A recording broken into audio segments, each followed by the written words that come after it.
Oh, what a day, what a day, what a day. Hot or cold, gotta drink your ginger.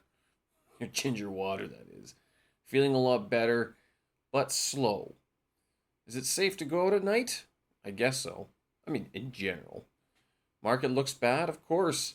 And who's cutting that Nord Stream pipeline? And what are some of the crazy headlines going on in China today? Wednesday, September 28th, 2022. I'm Steven Sersky, folks, and thanks for joining me. This here is my daily audio digest where I yik yak about some of the things that go on here in Beijing, China, where I'm living at the moment, and also some of the other things that keep me amused, such as, well, trying to get better. I'm sure you can hear it in my voice. I did a token workout this morning. Normally it's the skip and balls workout, wherein I do a 2 mile warm up running, and then I do some skipping, and then I have a medicine ball that I throw around outside as well. Went outside to do a bit of it. I was moving slow. Been basically drinking this ginger water, and for those of you who aren't aware, but ginger itself is actually this is one of these. I guess you could call it a TCM, like a traditional Chinese medicine remedy, but it's quite well known that ginger itself is it's sort of a warming, a heating um, plant, and so you cut it up, you put it in boiling water, and then you drink that, and it's quite nice to drink, but and it burns a little bit going down, but it's very good for you. Uh, it warms your body up a lot, substantially, to the extent that you will be sweating. And so basically, I've been trying to sweat this sickness out a little bit.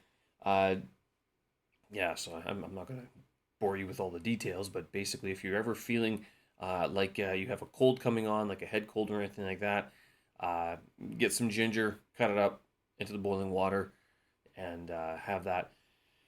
And I think you won't feel like you won't feel better immediately, but it's one of those things that will help you sort of uh, repair yourself, basically. So, and it's a nice cheap method rather than depending on some of the doctors who may or may not give you the best medicine or whatever. I mean, it is what it is. I don't trust a lot of the medications that they issue at the pharmacies here. It seems to be rather unnecessary at times, and so I just kind of rely on more naturalistic, holistic sort of things. Not maybe not holistic, but yeah, more natural sort of remedies on how to deal with sicknesses and stuff like that. That being the case, I was rather slow today, but was still able to get quite a bit of reading done for the Delta program.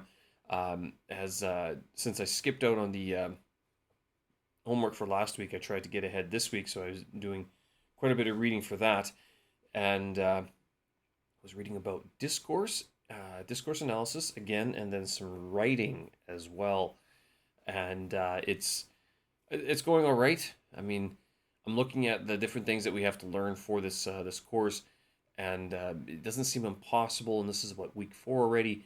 We have next week off, so I'm going to spend that time actually, even though we're not allowed to. We could leave the city, but at the same time, it'd be kind of if we leave, we might get stuck outside of the city as well, and we don't want that to happen at all. So with that happening, I mean, I'll get to stay home and get some things done here. So even today, I was able to start sort of figure out which books I had to read and which ones I could sort of push off. But all that being said, I mean, the course only runs for like 13 weeks total, and we're halfway through. Next week is a break, basically a catch up week.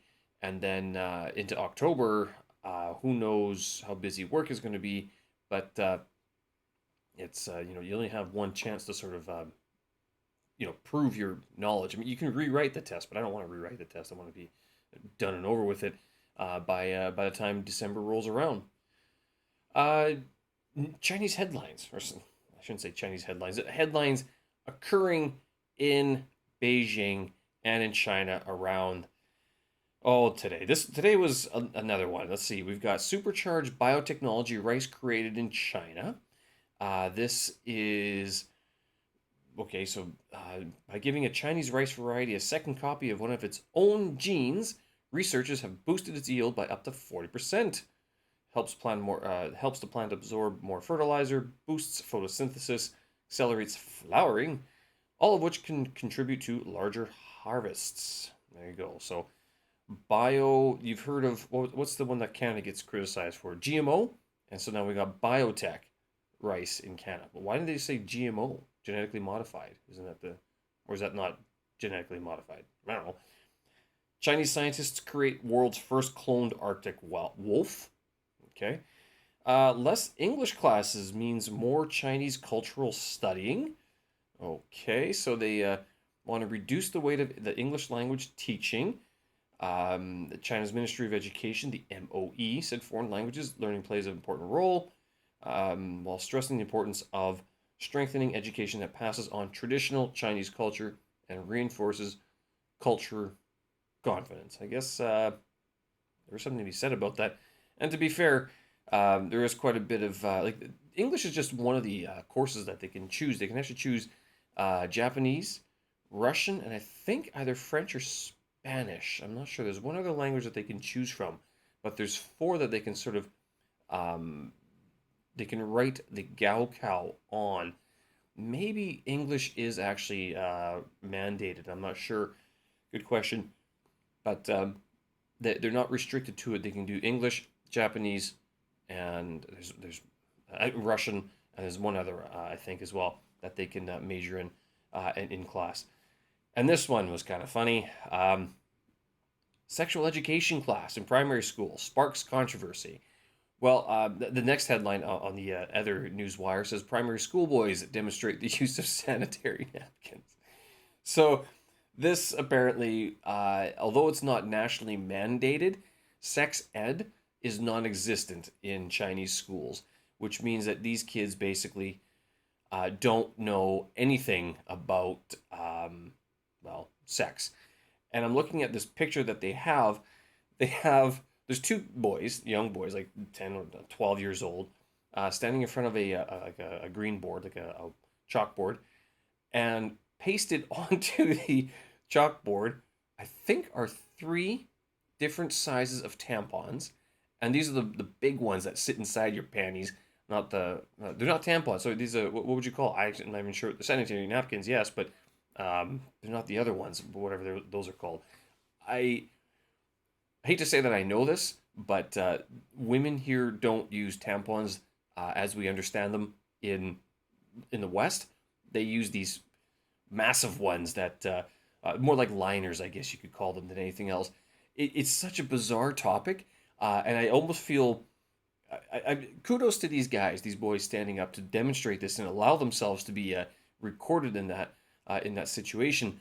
I guess the issue here is that the school has gone ahead with this type of education. Why isn't it girls doing this, right? Or two women, not girls. Why isn't it two grown women demonstrating how to use these things rather than two young boys? Like that, I guess that's. Who's the target market for this? Oh goodness, guys, come on, schools, come on. So, and not only that, this is if you're wondering, but wait a minute, Steve, that's not sex ed. You're right, which is the other issue is that they're still not learning about sex ed. Rather, they are learning just about how. Actually, it doesn't go on too much about what else they learned in that class, but I mean the sanitary napkins usage was the big focal point because that's what the video shows. The comments are always kind of funny to read on these. I read them through Expat Focus, and that's the one that sort of seems to draw a lot of the comments. And yeah, some of the foreigners can really rip into that sometimes. But yeah, so it's not sex ed as we know it. It's currently not. But hopefully that changes. I guess it sort of indicates a little bit of a change overall in the education sort of focus of the education curriculum, so that they're at least aware of what some of these things do, right? But yeah, maybe get the women to do that. Split the group. I don't know if what was it like when you were in school? Was it you had two separate classes? I think that's what happened. Is that they split the classes up. There was the boys class and the girls class, and we got sort of got told, gender specific points to remain to remember, sort of thing, to points to be aware of, sort of thing. And yeah, but although I do recall there have been some of the older, like my age, like not kids these days, but older um, Chinese women, like this conversation's come up every now and then. They've said that there is a sex ed, there is it a biology class or something? There's some class that they get, but it's literally one of these things where they split the class up. The the teacher kind of uncomfortably stands there, says, "Read the textbook," and then that's it. Like there's no discussion, there's no question and answer, there's no like in your experience, there's no like what would you recommend? Nothing. There's zero actual talk about it. It's all very um, circumventing the actual subject, I guess you could call. So if you are a sex ed specialist, hey, China might be a market for you to penetrate. Well, to at least to come into, or to at least um, think about posting more Chinese accessible social media videos, right? That are, of course, don't offend anybody at the same time. Well, that is to say that at least with this class, I mean, they're trying, right? In other news, let's see. Well, there's only one out here. 9 people arrested for organizing carpooling in COVID risk areas. Well, this kind of this. Oh, it's in Beijing. Are you kidding me? So, I think this is one of these things where people, Didi, this cab company, this ride sharing company, um, that was is fantastic to use. They got shut down basically. So there's a couple things happening with Didi. They got shut down because they were some of government regulations or whatever. So that was number one. But number two was that during these recent lockdowns over the last year or so, the company wasn't able to operate in some portions of the city. So if the city was in like a lockdown, you couldn't get a cab, and the cabs couldn't pick you up, and they couldn't drop you off there. And so this is what is happening here. I guess from December 2021 to April 2022, guideline pricing is nuclear. This is okay. That's a little bit different. Okay, so this is talking about some sort of I don't know. They're talking about nucleic acid tests. Why? Anyway, well, I guess this something along the lines of carpooling and to go get tested and stuff like that. Posted offering services for people from COVID-19 risk areas in North China's Tianjin and Hubei so that they could enter Beijing. Okay, yeah. So the Tianjin and other parts of Hubei province, if people couldn't get in because Beijing was under lockdown, you couldn't come into the city. These people would take you in, and I guess have some sort of way of getting you in a negative nucleic acid test as well. So whatever that means, basically, if you did that, now you're getting into trouble. There goes, you know, who says the Chinese aren't good at business? They are very good at business, aren't they? And then what else? Well, that's it. I mean, that's sort of the big headlines for it that I see coming. I thought it was kind of funny the boys showing the sanitary napkins. I feel bad for them actually, to tell you the truth. It's like how very awkward can that be, sort of thing.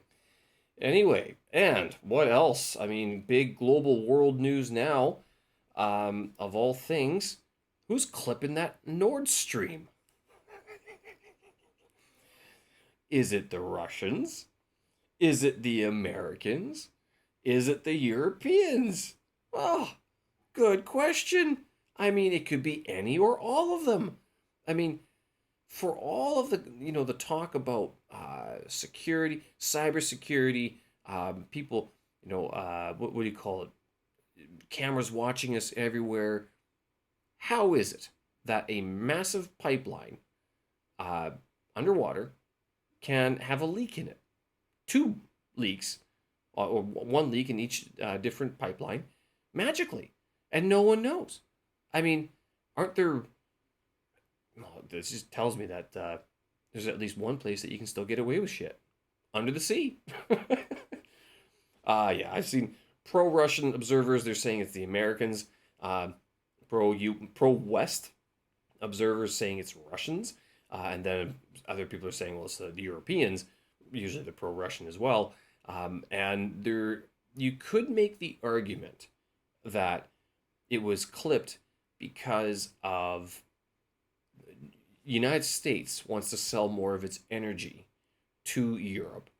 Germany's sitting there going, well, we are, we're way too dependent on Russia for our energy needs, and so they want to, you know, diversify their I guess their sources. So is it a European, like a Western sort of attempt to, well, it wouldn't be Western so much as it would be an American attempt to open up another market for them? Or is it a Russian attempt to blow it up so that they don't have to bother being the bad guy because of some war? You know, although, like, are they sabotaging it just because, like, well, we can do that? I mean, if they're going to bomb their own people in different parts of Ukraine, I don't know. Not going to put it past them to go clip the Nord Stream either. And of course, there's always the PMCs, the private military contractors, who are never really allied with any one side, but they just go to the highest bidder. Was it them? But who were they? Who paid them? Right? Who knows? So, yeah, I've seen it on both sides. Kind of, not sure what to say about it, but yeah, the fact that there's been uh, two pipelines damaged so close together. Yeah, something's a little fishy. Oh, goodness. All right, and yes, those markets are looking pretty bad. Last week, was it last week or earlier this week? I was talking about gold and the Commitment of Traders report. If you haven't had a look at that just yet, I highly suggest you do.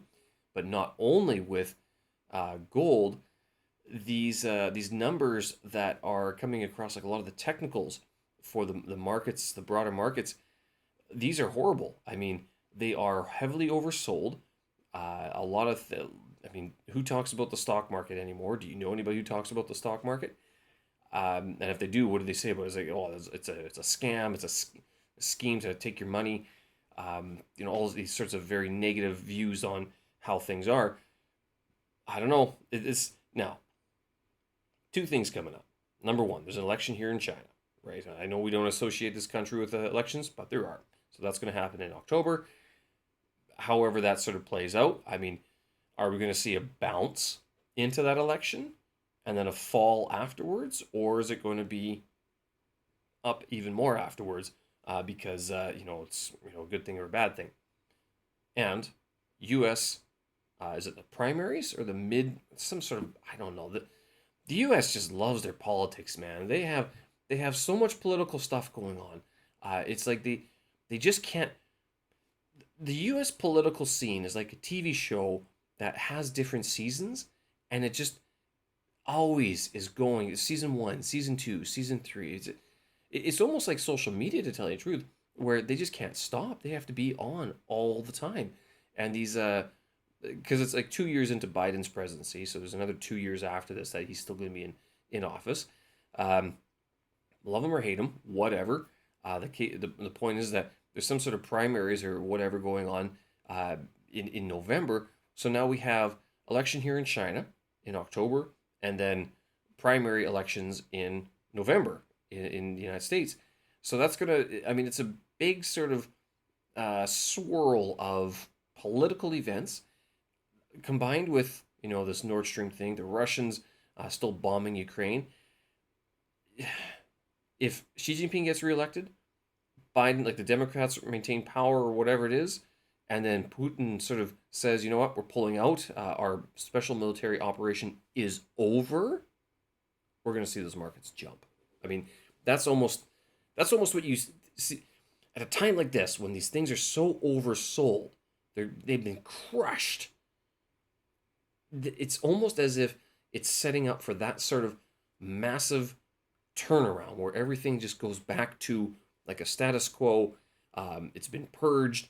All the questions, the concerns, the worries, it's all over, right? So we've got a re-election here.